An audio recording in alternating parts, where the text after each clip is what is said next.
அஸ்ஸலாமு அலைக்கும் வரஹ்மத்துல்லாஹி வபரகாத்துஹு.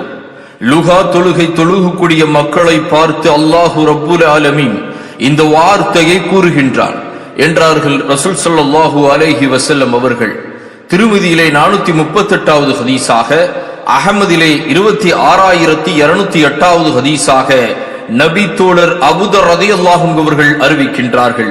அல்லாஹ்வுடைய தூதர் ஸல்லல்லாஹு அலைஹி வஸல்லம் அவர்கள் கூறினார்கள் லுஹா தொழுகையை குறித்து. அல்லாஹ் கூறுகின்றான், ஆதமின் மகனே, எனக்காக பகலின் ஆரம்பத்தில் 4 ரக்காத்துகள் தொழு, பகலின் கடைசி வரைக்கும் நான் உனக்கு பொறுப்பேற்றுக் கொள்ளுகிறேன் என்று அல்லாஹ் கூறியதாக நபிகள் நாயகம் ஸல்லல்லாஹு அலைஹி வஸல்லம் அவர்கள் கூறுகின்றார்கள். ஆகவே லுஹா தொழுகை நம்மை நாள் முழுவதும் அல்லாஹ்வினுடைய பாதுகாப்பிலே வைக்கின்ற ஒரு தொழுகையாக அமைந்து விடுகின்றது இந்த ஹதீஸின் அடிப்படையிலே. ஆகவே ஆரம்பத்திலே தொழுது கொள்ளுங்கள் 4 ரக்காத்துகள்.